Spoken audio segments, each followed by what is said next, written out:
ये कार्यक्रम सत्य घटनाओं से प्रेरित है। जिनके साथ ये घटनाएं घटी उसकी वास्तविकता उन्हीं तक सीमित है। भूत प्रेतों और अपसामान्य विषयों के होने पर चैनल कोई दावा नहीं करता और न ही प्रोत्साहन करता है। विपिन और आकाश दोनों बिजनेसमैन थे। बिजनेस से थोड़ा टाइम निकालकर वो घूमने के लिए एक साथ निकले थे। उन्हें घूमने का काफ़ी शौक था। वो काफ़ी जगह घूम भी रखे थे। अब बस एक जगह बची थी, वो असम की साइड में थी। असम में कई सारे रहस्य छुपे हुए हैं। आज भी लोगों का मानना है कि वहाँ कुछ ऐसी चीज़ें हैं जो कि हैरान कर देती हैं, जैसे वहाँ का काला जादू और भी कई सारी रहस्यमयी चीज़ें। विपिन और आकाश उन्हीं सब चीज़ों को देखने के लिए असम के साइड जंगलों में जा रहे थे। उनका जो रास्ता था वो जंगलों के बीच से होता हुआ जा रहा था। वो दोनों कार में बैठे हुए थे और विपिन ड्राइविंग कर रहा था। ड्राइविंग करते करते तभी विपिन ने कहा, अरे यार कितना दूर है, यहाँ कोई पास में होटल नहीं है क्या? जिसके जवाब में आकाश ने कहा, मैं अभी मैप में देखता हूँ। और फिर आकाश ने मैप को ओपन किया और मैप को देखने लगा। और फिर उसने कहा, अरे यार मोबाइल में तो अभी दिखा रहा है कि तकरीबन 1.5 घंटा लगेगा। और फिर विपिन ने कहा, 1.5 घंटा? अरे यार मैं तो फिर फंस गया। और फिर आकाश ने कहा, क्यों, क्या हो गया? और फिर विपिन ने कहा, अरे भाई मुझे बस टॉयलेट लगी थी। और जब ये बात आकाश ने सुनी तो उसने हंसते हुए कहा, अरे तो इसमें फंसने वाली क्या बात है? एक काम कर, गाड़ी को साइड में लगा और झाड़ियों में करके आ जा। इतने जंगल है, क्या फ़र्क पड़ता है? और फिर विपिन ने कहा, अबे भाई यहाँ कैसे गाड़ी रोकूं? देख नहीं रहा इलाका कैसा है कि देख कैसे जानवरों की आवाज़ आ रही है, कोई जानवर उठा कर ले गया तो? और फिर आकाश हंसने लगा और आकाश ने कहा, अरे तू तो बड़ा डरपोक है। ठीक है, अब 1.5 घंटे तक फिर कंट्रोल करके रख। गाड़ी चलती रही और वक्त बीतता गया, लेकिन जब विपिन से कंट्रोल नहीं हुआ तो उसने सोचा कि चलो गाड़ी को अब रोकना ही पड़ेगा। इसलिए उसने गाड़ी को साइड में लगाया और आकाश से कहा, मैं आता हूँ अभी, मेरे को अब कंट्रोल नहीं हो रहा। ये कहकर विपिन कार से उतरा और झाड़ी की तरफ चल पड़ा।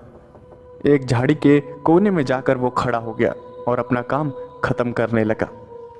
आकाश आसपास का नज़ारा देख रहा था तो आसमान में तारे चमचमा रहे थे और चांद निकला हुआ था।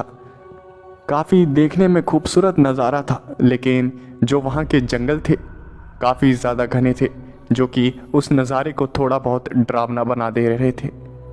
विपिन अपना काम ख़त्म करके लौटा ही था, तभी उसने कार में देखा कि आकाश वहाँ नहीं था। जब उसने आकाश को गाड़ी में नहीं पाया तब उसने आवाज़ लगाते हुए कहा, आकाश, आकाश कहाँ चला गया भाई तू? लेकिन बदले में कोई जवाब नहीं आया। विपिन ने तकरीबन 10 बार आवाज़ लगाई, लेकिन फिर भी कोई जवाब नहीं आया। और फिर विपिन कार से बाहर उतरा और आसपास देखने लगा कि आखिर आकाश कहाँ गया। विपिन को कुछ भी समझ नहीं आ रहा था कि ये बीच रास्ते में वो कहाँ चला गया। तभी अचानक से गाड़ी के पीछे से आकाश निकला और आकाश ने कहा, बू। और विपिन थोड़ा डर गया और विपिन ने कहा, अबे क्या बच्चों वाली हरकतें कर रहा है? और फिर आकाश ने कहा, अरे देख तो तेरा चेहरा, कितना ज़्यादा डर गया तू, डरपोक कहीं का। और फिर विपिन ने कहा, अब चल बैठ गाड़ी में, अब टाइम नहीं है ज़्यादा। और फिर वो दोनों गाड़ी में बैठे ही थे और वो गाड़ी के शीशे उतरे हुए थे। उन दोनों ने गाड़ी के शीशे को ऊपर किया ही था, तभी अचानक से उन्हें एक आवाज़ आई जो कि काफ़ी ज़्यादा भयानक और डरावनी थी, जिसे सुनने के बाद विपिन ने कहा, ये किसकी आवाज़ है? और फिर आकाश ने कहा, अरे किसी जंगली जानवर की होगी। और फिर विपिन ने कहा, अरे वो तो मैं समझ गया, लेकिन इतनी खतरनाक आवाज़। तभी उन्होंने एक आवाज़ सुनी,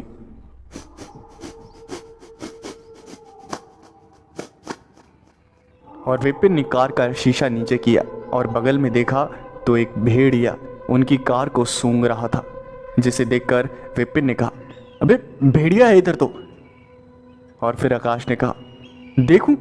और फिर आकाश ने शीशा ऊपर ही रहने दिया और विपिन ने भी जल्दी जल्दी शीशा ऊपर कर लिया और देखने लगा भेड़िए को।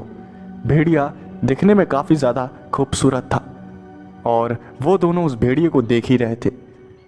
तभी विपिन ने कहा चल हमें यहाँ से चलना चाहिए। और फिर आकाश ने कहा अबे देखने दे ना, देख तो सही कितना अच्छा दिख रहा है ये भेड़िया। वो भेड़िया कार को सूंघता हुआ चारों तरफ घूम रहा था और विपिन और आकाश उस कार के अंदर ही बैठे हुए थे। आकाश ने कहा वह घबराने की बात नहीं है, हम दोनों कार में हैं, हम बिल्कुल सिक्योर हैं, कुछ भी नहीं होने वाला। और फिर विपिन ने कहा अरे यार इतना टाइम नहीं है। और ये कहकर विपिन ने गाड़ी स्टार्ट कर दी। गाड़ी के इंजन से वो वेयरवुल्फ काफ़ी ज़्यादा डर गया और वहाँ से दूर भाग गया। विपिन ने गाड़ी आगे की तरफ बढ़ा दी और चलने लगा। उनकी गाड़ी रास्ते पे आगे बढ़ ही रही थी। तभी अचानक से उन्हें पीछे से कुछ हलचल महसूस हुई। विपिन ने साइड मिरर में जो देखा उसे देखकर उसकी आंखें खुली की खुली रह गई। विपिन ने देखा कि तकरीबन एक 8 फुट का भेड़िया अपने 2 पैरों पर भागता हुआ गाड़ी का पीछा कर रहा था और उसकी आंखें खून जैसी लाल थी, जिसे देखकर विपिन के मुंह से चीख निकल गई। और विपिन ने चिल्लाते हुए कहा ओए ओए आकाश आकाश पीछे देख, साइड मिरर में देख देख देख पीछे कोई है। और फिर आकाश ने कहा अरे कौन है। और फिर आकाश ने भी पीछे की ओर देखा तो उसने भी वही नज़ारा देखा। उसने देखा कि एक भेड़िया जिसका शरीर तो इंसानों की तरह था, वो 2 पैरों पे भागता हुआ गाड़ी का पीछा कर रहा था। और ये नज़ारा काफ़ी ज़्यादा डरावना और भयानक था। आकाश ने कहा अभी गाड़ी और तेज कर। और फिर विपिन ने ऐसा ही किया, गाड़ी को और भी तेज़ी से भगाता हुआ वहाँ से लेकर आगे जाने लगा। गाड़ी की स्पीड काफ़ी ज़्यादा हो गई थी, तकरीबन 100 के पार चली गई थी स्पीड। लेकिन वो भेड़िया फिर भी गाड़ी का पीछा काफ़ी आसानी से कर पा रहा था, जिसे देखकर विपिन और आकाश की जान हलक में आ गई थी। विपिन और आकाश इतना ज़्यादा डर गए थे कि ऊपर वाले का सिर्फ नाम ले रहे थे। उस भेड़िए को देखकर वो दोनों काफ़ी ज़्यादा घबरा गए थे। तभी उस भेड़िए ने एक छलांग लगाई और छलांग लगाकर सीधा गाड़ी के आगे आ गया, जिसे देखकर विपिन के होश उड़ गए। लेकिन उसने गाड़ी नहीं रोकी और उसे भेड़िए मानव को ठोकर मार दी। लेकिन उस गाड़ी के ठोकर से उस भेड़िए मानव को कोई फर्क नहीं पड़ा, बल्कि गाड़ी पे ही डेंट पड़ गया। उसका जो आगे का हिस्सा था, उस गाड़ी का जो आगे का हिस्सा था, उसके चीथड़े उड़ गए और गाड़ी रुक गई। और वो भेड़िया मानव आकाश और विपिन को देखकर गुर्राने लगा। उस भेड़िए मानव ने गाड़ी को उठाना शुरू कर दिया, जिसकी वजह से विपिन और आकाश और भी ज़्यादा डर गए। और उसने काफ़ी जान लगाने के बाद उस कार को पूरा उठा लिया और पलट कर रख दिया, जिसकी वजह से विपिन और आकाश जो कि कार के अंदर ही बैठे हुए थे, उन्हें काफ़ी ज़्यादा चोट आ गई और वो दोनों बेहोश हो गए। आकाश की आंखें सुबह खुली और उसने देखा कि वो अभी भी उसी गाड़ी में फंसा हुआ है। और सबसे घबराने वाली बात तो ये थी कि विपिन ड्राइविंग सीट पे था ही नहीं। आकाश उस गाड़ी में अकेला था। आकाश ने आसपास देखा तो दूर दूर तक कोई नहीं था। आकाश को काफ़ी चोटें लगी थी, उसे काफ़ी दर्द हो रहा था, वो दर्द से कर्रा रहा था, लेकिन वो हिल भी नहीं पा रहा था उस गाड़ी में, वो फंस चुका था उसमें। आकाश काफ़ी देर तक उसी में बैठा रहा, काफ़ी देर तक दर्द को सहता रहा।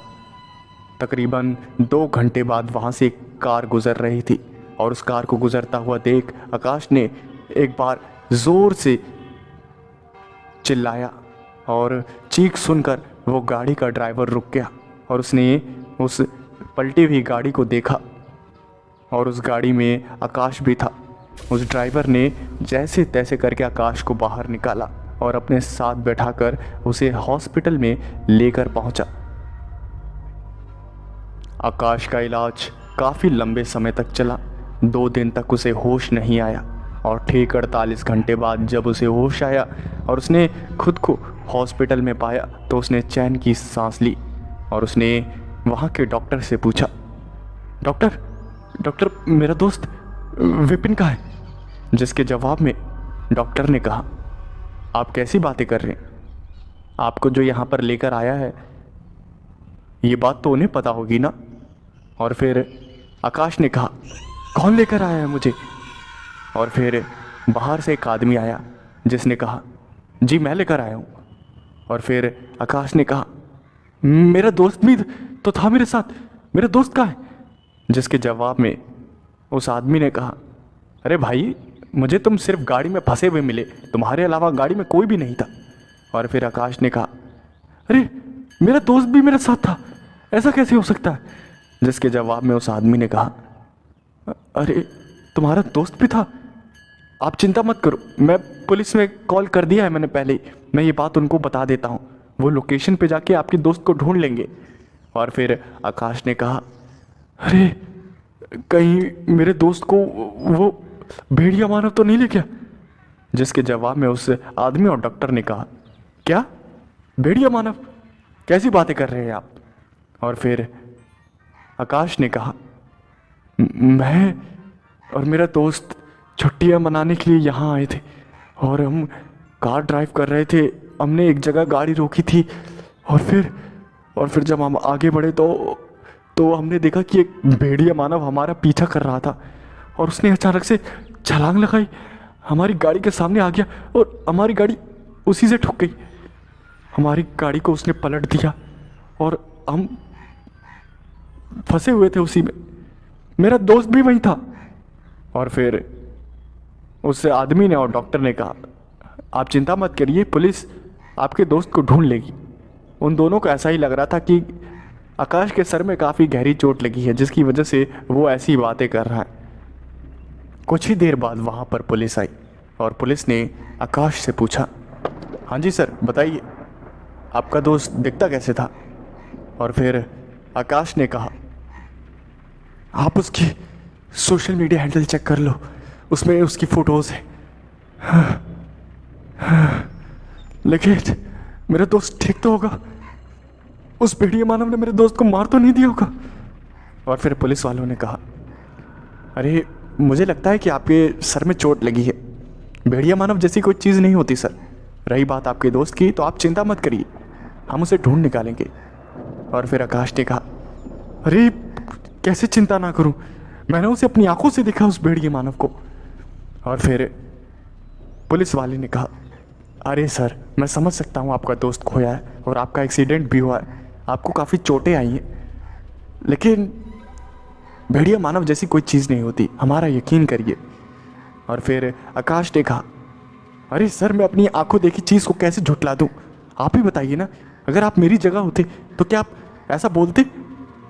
और फिर उस पुलिस वाले ने कहा, ठीक है सर जो भी है हम मैटर को सॉल्व कर देंगे, लेकिन आप चिंता मत करिए। ये कहकर वो पुलिस वाला वहाँ से चला गया। आकाश का काफ़ी दिनों तक इलाज चला और जब वो डिस्चार्ज हुआ तब वो पुलिस स्टेशन गया और पुलिस स्टेशन जाने के बाद उसने पुलिस स्टेशन में पुलिस वाले से कहा, हाँ जी सर बताइए, मेरे दोस्त का कोई पता लगा? जिसके जवाब में उन पुलिस वालों ने कहा, देखिए मिस्टर आकाश, हमने ढूंढने की बहुत कोशिश की लेकिन आपके दोस्त का कोई सुराग ही नहीं मिला हमें कि वो आखिर कहाँ गया। मुझे लगता है कि अब हमें उम्मीद छोड़ देनी चाहिए, काफ़ी लंबे समय से हम ढूंढने की कोशिश कर रहे हैं। जिसके जवाब में आकाश ने कहा, कैसी बातें कर रहे हैं आप, हमें उम्मीद छोड़ देनी चाहिए? अगर आप ही ऐसी बातें करेंगे तो लोगों की ज़िंदगियों का क्या होगा? अगर मेरा दोस्त कहीं पर फंसा होगा और वो जिंदा होगा और उसे मदद की ज़रूरत होगी, लेकिन आप ऐसे हाथ पे हाथ रख के बैठ जाएंगे और कह देंगे कि उम्मीद छोड़ दो, तो ऐसे तो काम नहीं चलने वाला। मेरा दोस्त पता नहीं जिंदा होगा या जिंदा ही होगा, वो मुझे पूरा यकीन है। आप ऐसे अपनी जिम्मेदारी से पल्ला नहीं झाड़ सकते सर, आपको मेरे दोस्त को ढूंढना ही पड़ेगा। जिसके जवाब में उस पुलिस वाले ने कहा, देखिए हम ढूंढने की पूरी कोशिश करेंगे, अगर कोई भी सबूत मिलेगा तो हम आपको कॉल करेंगे, आप जा सकते हैं। आकाश वहाँ से चला गया, लेकिन जब वो सोता था तब उसे अपने दोस्त के सपने आते थे, जिसमें उसका दोस्त उसे पुकारता था। ऐसे ही एक रात आकाश सो रहा था, तभी उसे आवाज़ आई, आकाश, आकाश, आकाश, कहाँ है तू? हाँ, मैं फंसा हूँ, मैं फंसा हूँ, मैं जंगलों में फंसा हूँ आकाश, मुझे तेरी मदद की ज़रूरत है।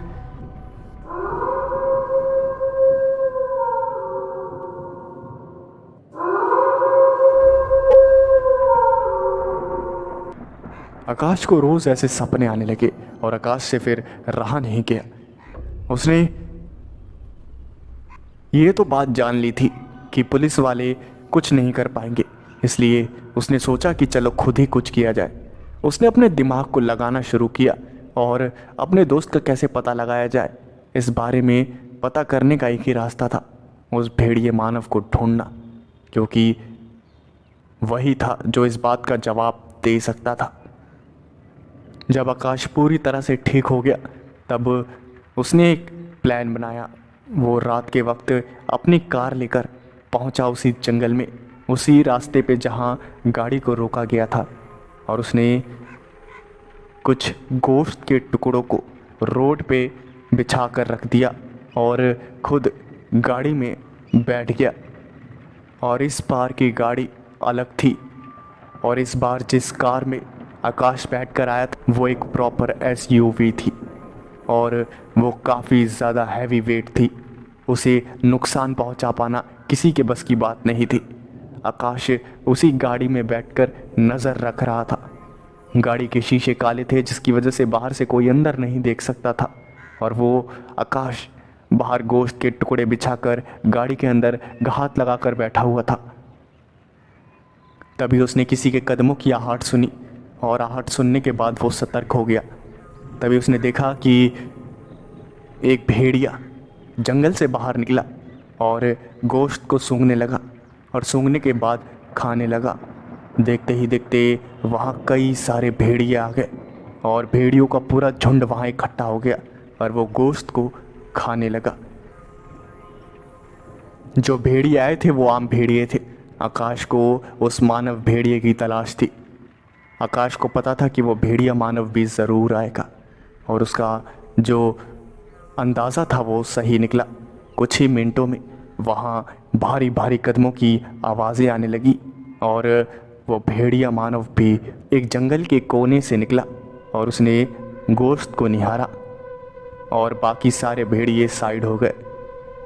उस भेड़िए मानव ने गोश्त को उठाया और उसे सूंघते हुए उसे खाना शुरू कर दिया। आकाश इसी चीज़ का इंतज़ार कर रहा था। आकाश ने एक गन निकाली जिसके अंदर बेहोशी का इंजेक्शन फिट था। आकाश ने पहले थोड़ा सा शीशा डाउन किया और फिर गन से उस भेड़िया मानव को टारगेट किया, और मौका पाते ही उसने उस भेड़िया मानव पे फायर कर दिया, और वो इंजेक्शन ठीक जगह लगा।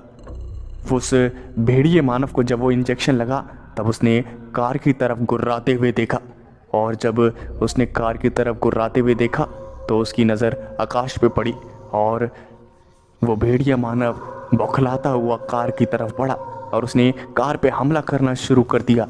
उसने कार पे हमला करना शुरू किया ही था, लेकिन कुछ ही मिनटों में वो कमज़ोर पड़ने लगा।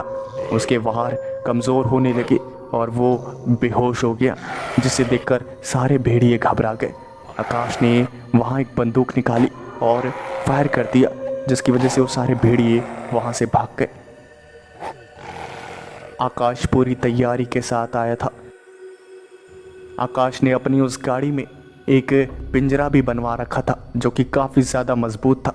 आकाश ने जैसे तैसे करके उतने भारी भेड़िया मानव को घसीटते हुए उस पिंजरे में बंद कर दिया और खुद बैठकर उसे लेकर वहाँ से जाने लगा। आकाश का प्लान यही था कि उसे कैद करके वो दुनिया के सामने उसे लेकर आएगा और उसके बारे में दुनिया को बताएगा और जब बड़े बड़े साइंटिस्ट इस भेड़िए के ऊपर रिसर्च करेंगे तब हो सकता है वो इस भेड़िए से विपिन के बारे में कुछ पता लगवा पाए। आकाश गाड़ी को चला ही रहा था, तभी उसे पीछे कोई हलचल महसूस हुई। उसे पता चल गया कि वो भेड़िया मानव जाग रहा है। आकाश ने अपनी गाड़ी की स्पीड को बढ़ाया, लेकिन तभी अचानक से उसने साइड मिरर में देखा तो एक भेड़िया मानव कार का पीछा कर रहा था, जिसे देखकर आकाश का मुंह खुला का खुला रह गया कि अगर भेड़िया मानव कार के पीछे उसका पीछा कर रहा है तो आखिर पिंजरे में कौन है? क्या वो भेड़िया मानव जिसे बड़ी मुश्किल से आकाश ने पिंजरे में कैद किया था, क्या वो आज़ाद हो चुका था? आकाश को कुछ भी समझ नहीं आ रहा था। तभी वैसा ही हुआ जैसे पहले हुआ था। उस भेड़िए ने एक जोरदार छलांग लगाई और वो गाड़ी के आगे आ गया, लेकिन इस बार गाड़ी अलग थी, जिसकी वजह से एक ज़ोरदार टक्कर लगी और उस भेड़िए मानव को काफ़ी ज़्यादा चोट लगी और वह भेड़िया मानव चीख पड़ा। उस भेड़िया मानव के चीखते ही आकाश को समझ आ गया था कि उसे क्या करना है। आकाश ने गाड़ी को पीछे रिवर्स लिया और वापस से उस भेड़िए मानव को एक ज़ोरदार टक्कर और मारी, जिसकी वजह से वो भेड़िया मानव एक और बार चीखा और फिर वो भेड़िया मानव चीखते हुए लेट गया। और फिर जो आकाश ने देखा उसे देखकर उसके होश उड़ गए। उसने देखा कि जिस भेड़िए मानव को उसने 2 बार गाड़ी से टक्कर मारी वो धीरे धीरे ट्रांसफॉर्म हो रहा था, और वो ट्रांसफॉर्म होकर जब इंसान बना तब आकाश ने देखा कि वो इंसान और कोई नहीं बल्कि विपिन था। आकाश तुरंत गाड़ी से उतरा और उसने विपिन को देखते हुए कहा, विपिन विपिन भाई भाई तू ठीक है ना? भाई भाई तू ठीक है ना? लेकिन विपिन काफ़ी ज़्यादा घायल हो चुका था। विपिन को आकाश ने गाड़ी में बैठाया और उसे हॉस्पिटल की तरफ लेकर जाने लगा। तभी अचानक से पीछे से एक आवाज़ आई और वो आवाज़ थी पिंजरा टूटने की। इसका मतलब वो भेड़िया मानव आज़ाद हो रहा है। आकाश गाड़ी को चला ही रहा था, तभी पीछे का जो हिस्सा था वो अचानक से तबाह हो गया और उसके अंदर से वो भेड़िया मानव कूद गया। उसने आकाश को घूरा और गुर्राते हुए जंगल में कहीं गायब हो गया, जिसे देखकर आकाश काफ़ी ज़्यादा घबरा गया। आकाश के बगल में विपिन पड़ा हुआ था और आकाश को अब कुछ भी समझ नहीं आ रहा था कि आखिर क्या किया जाए, क्योंकि अब विपिन एक भेड़िया मानव बन चुका था और अगर डॉक्टर के पास विपिन को ले जाया जाता तो ये पक्की बात थी कि डॉक्टर विपिन के ऊपर रिसर्च करते, जो कि आकाश बिल्कुल भी नहीं चाहता था। इसलिए आकाश उसे अपने घर लेकर चला गया। विपिन की सांसें चल रही थी और काफ़ी देर के बाद विपिन को होश आ गया और उसने जब आसपास का नज़ारा देखा तो उसने कहा, आकाश आकाश। और फिर आकाश ने जब ये आवाज़ सुनी तब आकाश ने कहा कि विपिन विपिन तू ठीक तो है? और फिर विपिन ने कहा, हाँ मैं ठीक हूँ, लेकिन उस रात हुआ क्या था? हमारी गाड़ी ठुक गई थी उस राक्षस से और उसके बाद क्या हुआ था? और फिर आकाश को समझ आ गया कि विपिन को कुछ भी होश नहीं है। और फिर आकाश ने विपिन को सारी बातें बताई और फिर विपिन ने कहा, क्या मैंने तेरे पे अटैक किया? मैं भेड़िया मानव बन गया? ये कैसी बातें कर रहा है तू? और फिर आकाश ने कहा, मैं जो कह रहा हूँ वो सच कह रहा हूँ। तू अब एक भेड़िया मानव है, एक वेयर वुल्फ है जो कि वेयर वुल्फ में ट्रांसफॉर्म हो सकता है। मुझे लगता है कि उस रात उस भेड़िया मानव ने तेरे पे अटैक किया होगा और उसी अटैक की वजह से तू भेड़िया मानव में ट्रांसफॉर्म हो पा रहा है। मेरे हिसाब से कि मेरे को वो नुकसान नहीं पहुंचाया होगा, क्योंकि मैं गाड़ी में फंसा हुआ था। मेरे ख्याल से उसके हाथ मेरे तक नहीं पहुंचे क्योंकि गाड़ी पलटी हुई थी और तू ड्राइविंग सीट पे ही था और शायद उसके हाथ तेरे तक पहुंच गए हो और उसने तेरे को नुकसान पहुंचाया हो। और फिर विपिन ने कहा, वो तो मुझे जान से भी मार सकता था ना फिर, और फिर आकाश ने कहा हाँ। और फिर विपिन ने कहा तो उसने मुझे जान से क्यों नहीं मारा? और फिर आकाश ने कहा ये तो वही जाने। तभी अचानक से विपिन को एक अजीब सा दर्द उठने लगा और वो पागलों की तरह हरकतें करने लगा। वो चीखने चिल्लाने लगा और आकाश को समझ आ गया कि अब विपिन ट्रांसफॉर्म होने वाला है। आकाश ने विपिन से कहा तू मेरे कमरे में जा, तू मेरे कमरे में जा। और फिर विपिन को आकाश ने अपने कमरे में लॉक कर दिया और अंदर से चीखने चिल्लाने की आवाज़ें आती रही, जिसे सुनकर आकाश को अपने दोस्त के लिए काफ़ी ज़्यादा बुरा लग रहा था। और कुछ ही मिनटों में अंदर से एक खूंखार भेड़िए की आवाज़ आने लगी और वो भेड़िया चीखता चिल्लाता रहा। कुछ घंटों बाद वो शांत हो गया और फिर आकाश ने जैसे तैसे हिम्मत करके दरवाज़ा खोला तो उसने देखा कि एक पूरा कमरा खाली था। और आकाश ने अंदर आके देखा तो वहाँ कोई भी नहीं था। आकाश को कुछ भी समझ नहीं आया कि विपिन कहाँ गया। और तभी आकाश ने वहाँ देखा कि वहाँ एक लेटर पड़ा हुआ, जिसे देखकर आकाश ने उस लेटर की तरफ कदम बढ़ाए और उस लेटर को उठाकर उसने पढ़ना शुरू किया, जिस पे लिखा हुआ था माफ़ करना दोस्त, मैं अब तेरे साथ रहने के काबिल नहीं रहा।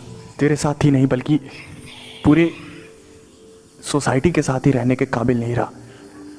अब मेरा शरीर मेरे कंट्रोल में नहीं रहता।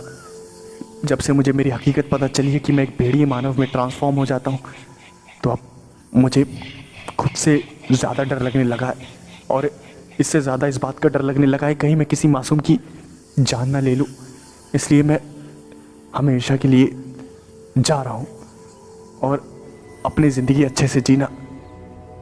मुझे लगता है कि मैं जंगलों में ही ठीक हूँ। यहाँ रहूँगा तो किसी को नुकसान पहुँचाऊँगा, लेकिन कभी अपने आप को अकेला मत समझियो दोस्त। अगर तुझे कोई भी ज़रूरत पड़ेगी तो देखना, सबसे पहले मैं ही खड़ा रहूँगा तेरे लिए। तब तक के लिए मैं जा रहा हूँ जंगलों में हमेशा के लिए। अलविदा। और जब आकाश ने ये लेटर पढ़ा तो उसकी आंखों से आंसू आ गए और उसने खिड़की के बाहर देखा आसमान की ओर। तो उसे अपने दोस्त यानी कि विपिन की याद आने लगी कि वो कैसे पहली बार मिले थे। विपिन के साथ बिताई हुई मस्ती भरी यादें आकाश को रुलाए जा रही थी। लेकिन क्या करे, आकाश को भी पता था जो विपिन ने किया वो बिल्कुल सही किया।